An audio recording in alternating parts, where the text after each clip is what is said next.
Ghanaians, good evening.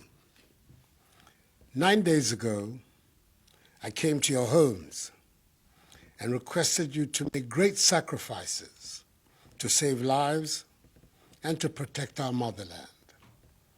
I announced the imposition of strict restrictions to movement and asked the residents of the Greater Accra metropolitan area and Kasoa and the Greater Kumasi metropolitan area and its contiguous districts to stay at home for 2 weeks in order to give us the opportunity to stave off this pandemic. As a result, residents of these two areas had to make significant adjustments to our way of life, with the ultimate goal being to protect permanently our continued existence on this land. They heeded the call, and they have proven so far to each other and indeed to the entire world that being a Ghanaian means we look out for each other. Yes, there are a few who continue to find ways to be recalcitrant, but the greater majority have complied and have done so with calm and dignity. Tonight, I say thank you to each and every one of you, law-abiding citizens. Let me thank in particular all our frontline actors who continue to put their lives on the line to help ensure that we defeat the virus.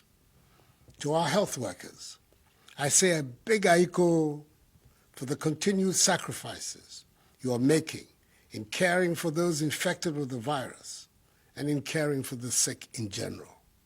You are the heroes and heroines of our generation, and government will do all in its power to provide you with the relevant tools to do your work effectively. To the men and women of our security services who have been enforcing the directives by patrolling our streets day and night, conducting surveillance, snap checks, and mounting roadblocks, we're deeply in your debt. It is these security measures that have created the basic framework within which our medical personnel are able to pursue contact tracing, testing, and treatment of persons with the virus, whose implementation offers us the most secure means to defeat the virus. Reports I've received so far indicate that the police, military, and other members of our security services have discharged their mandate with considerable professionalism. Furthermore, working with the Ministry of Local Government and Rural Development, we see personnel of the Ghana Armed Forces involved in the cleanup of our drainage systems and of our markets. In the very few instances where members of our security agencies have employed the use of excessive force against the citizenry in enforcing the restrictions on movement, the Inspector General of Police and the Chief of Defense Staff of the Armed Forces have taken steps to investigate such incidents, and they have given me the assurance that those found culpable will be duly sanctioned. Thus far, the alleged wrongdoers have been withdrawn from the ongoing exercise.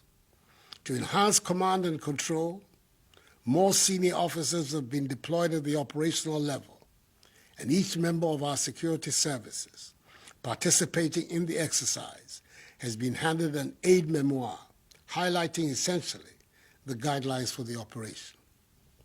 However, I'm extremely perturbed by the actions of a few unpatriotic persons who are deliberately passing off and circulating old videos of alleged brutality by members of the security agencies, largely of foreign origin, and presenting them as though there were new incidents by Ghanaian security personnel which have occurred during the course of this past week.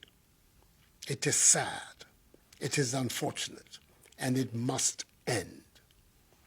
We should all be in this fight together, and there's nothing to be gained with widespread fabrication and distribution of such videos whose sole aim is to create discontent and undermine the trust of the population in the men and women of our security services.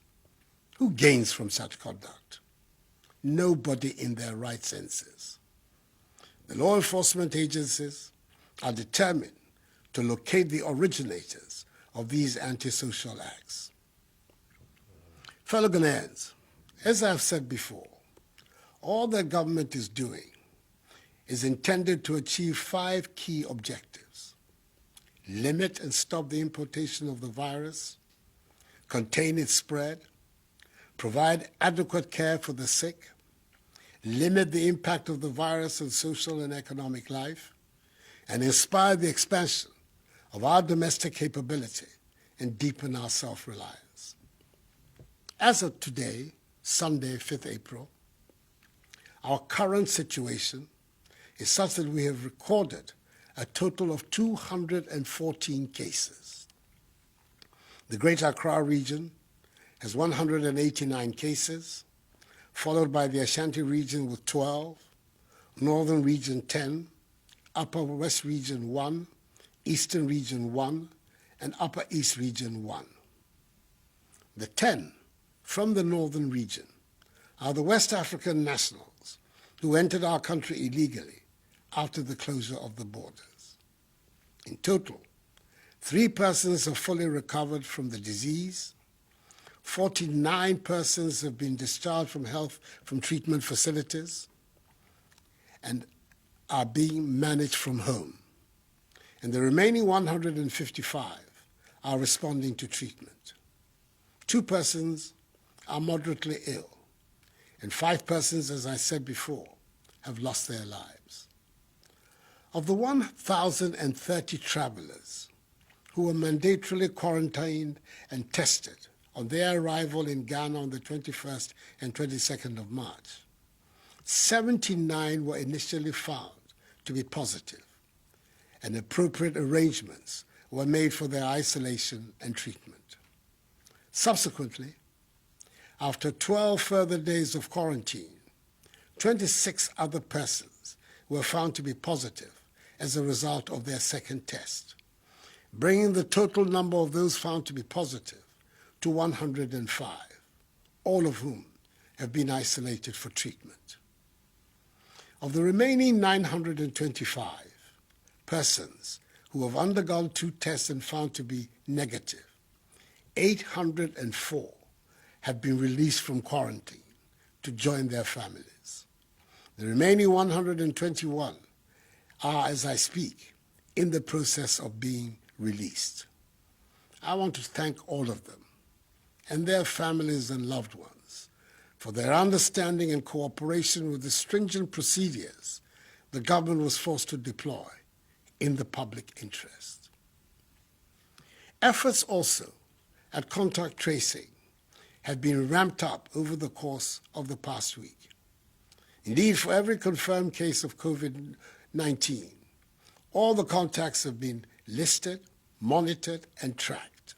Additionally, in the home or place of work of a confirmed case, all persons, be they at home or at work, have been tested, whether they had symptoms or not. Within the locality or neighborhood of a confirmed case, the opportunity is also being provided for persons to undergo voluntary testing to ascertain the extent of community spread. We're thus about to enter a critical phase of our fight in the coming week, as the Ghana Health Service is due to receive the results of some 15,384 out of 19,276 persons who have been reached through contact tracing. It is the results of these tests that will determine our future course of action. Government's policy and measures will continue to be driven by the science in this matter. The Ghana Academy of Arts and Sciences and the Center for Scientific and Industrial Research, CSIR, are now partnering government in the struggle. I met with their representatives on Friday and arranged with them a mechanism for the realization of this partnership. The nation and I appreciate their involvement. So in the course of the coming week, a determination will be made as to whether or not to extend the duration of the 2-week restriction on movement and the implementation or otherwise of any more enhanced measures to deal with the virus. I have, however, by executive instrument, extended the closure of our borders for 2 more weeks until further notice. The data tells us that the overwhelming majority of confirmed cases came from travelers or from people who have come into contact with travelers. Fellow Ghanaians, tonight I stand before you to ask for your continued patience, support, vigilance, and adherence to the measures. Let each one of us play his or her part to enhance our collective efforts at containing the spread of the virus, which will enable us to hasten the lifting of these restrictions and returning the nation to normalcy. I was encouraged by the appreciation of government's handling of the pandemic and the offer of support by the leadership of the major political parties in the country when I met with them on Friday. I applaud Parliament's decision to call off its planned recess and be on standby to aid in the fight against the virus. I thank staff of the University of Ghana's Noguchi Memorial Institute for Medical Research, the Kwame Nkrumah University of Science and Technology's Kumasi Center for Collaborative Research, and the National Public Health Reference Laboratory of the Kolebu Teaching Hospital for the solid work they're doing for Mother Ghana. I'm very grateful to the individuals and institutions who have responded to my appeal for donations to be made into the COVID-19 National Trust Fund, which has been established to complement government's fight against the virus and to assist in the welfare of the needy and the vulnerable.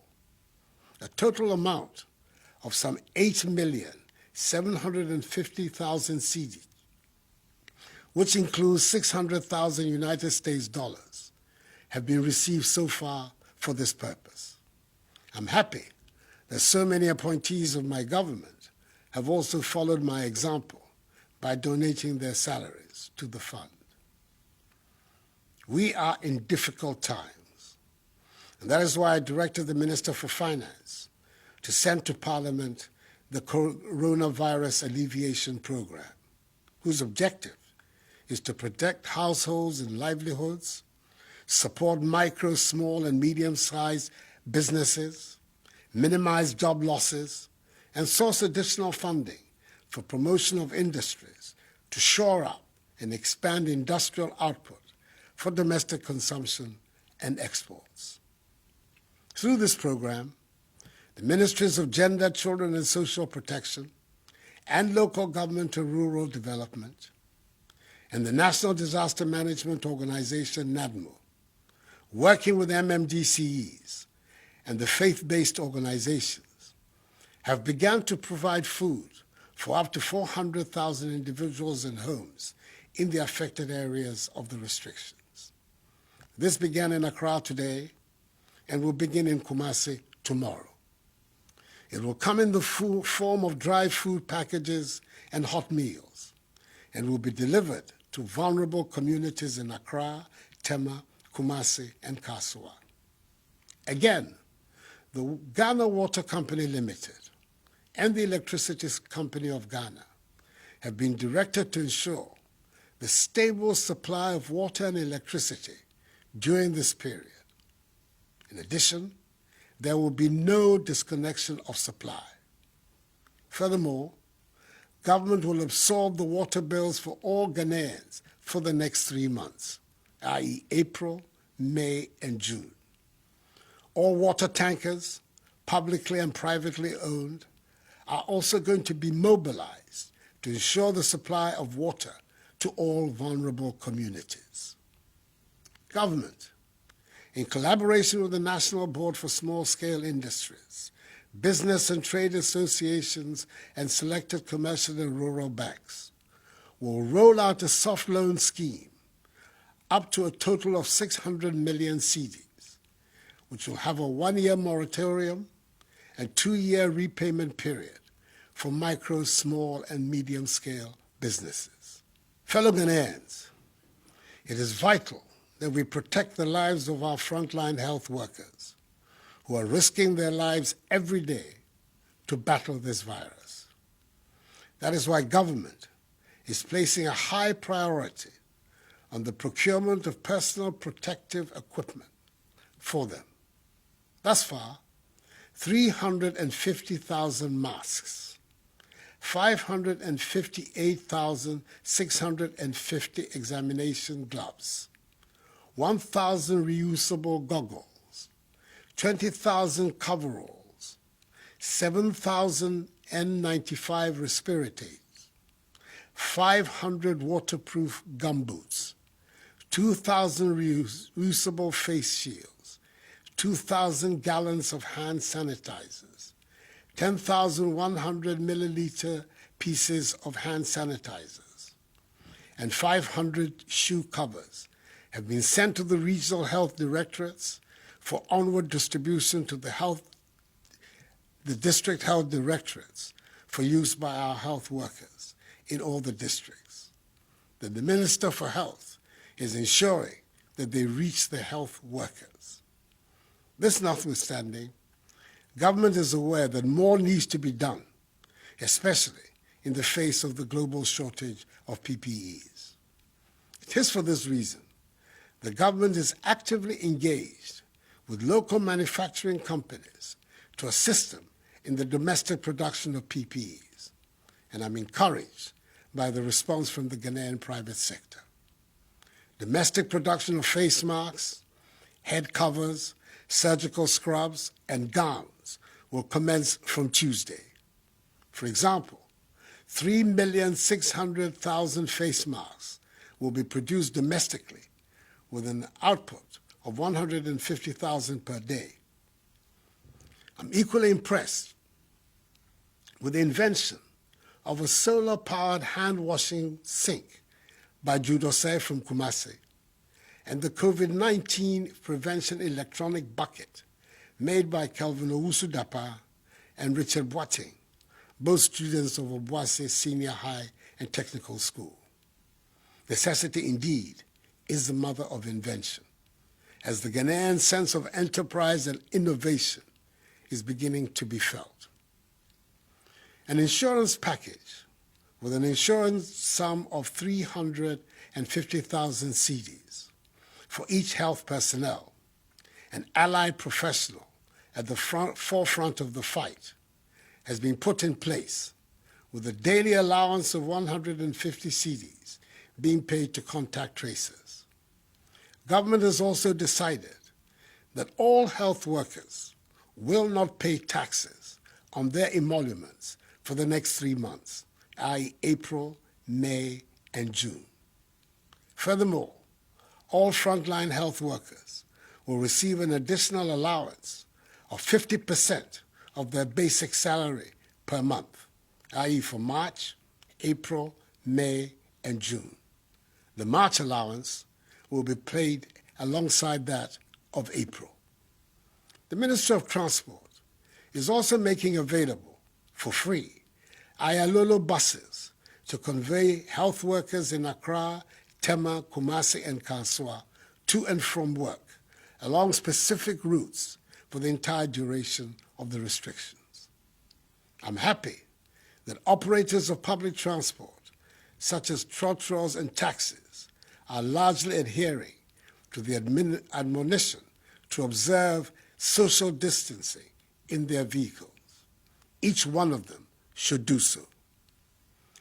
Towards ensuring the cleanliness of our country, especially in the Greater Accra and the Greater Kumasi areas, which are currently the subjects of the restrictions, the Ministry of Sanitation and Water Resources, together with some 400 personnel drawn from the police, military, fire service, and prison service, from Friday, 3rd April to today, Sunday, 5th April, have embarked on desilting our gutters, collection and disposal of garbage from homes, public places, markets, and vehicle terminals.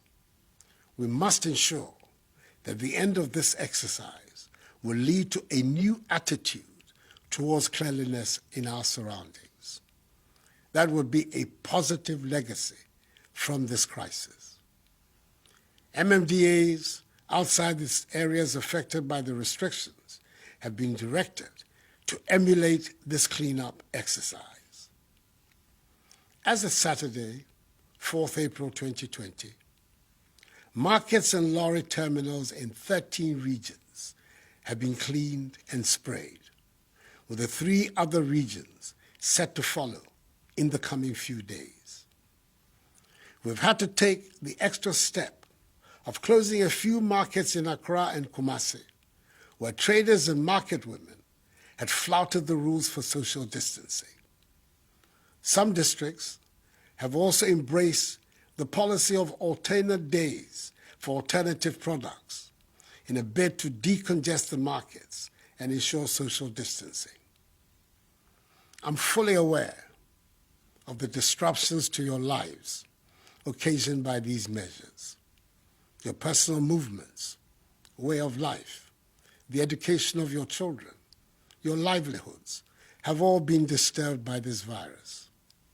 But believe me, the measures are necessary if we are to free ourselves permanently of this pestilence.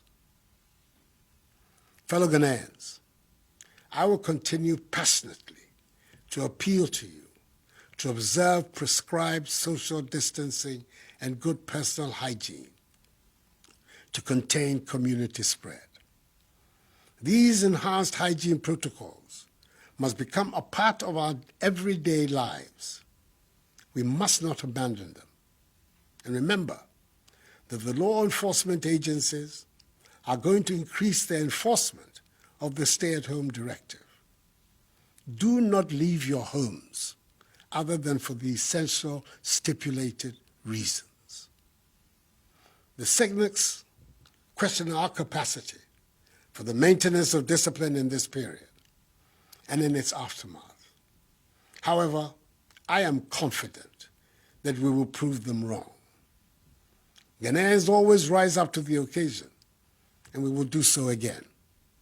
United, we're going to win this battle. I'm privileged to be speaking to you on a sacred day of the Christian calendar, Palm Sunday, which ushers in the Holy Week to commemorate the passion and sacrifice of Jesus Christ. Let his example unite all of us, Christians, Muslims, all Ghanaians, in our care for each other and in our resolve to overcome this challenge. This too shall pass. Together, let us ensure that the scourge of this virus becomes nothing but a temporary blip on the fortunes of our nation. And we will go on to realize the vision and aspirations of our forebears who envisaged Ghana to be a free, democratic, prosperous nation, the beacon of freedom and justice, the Black Star of Africa, the harbinger of a new black civilization in which the dignity and prosperity of black people everywhere are assured. May God bless us all and our homeland Ghana and make her great and strong. I thank you.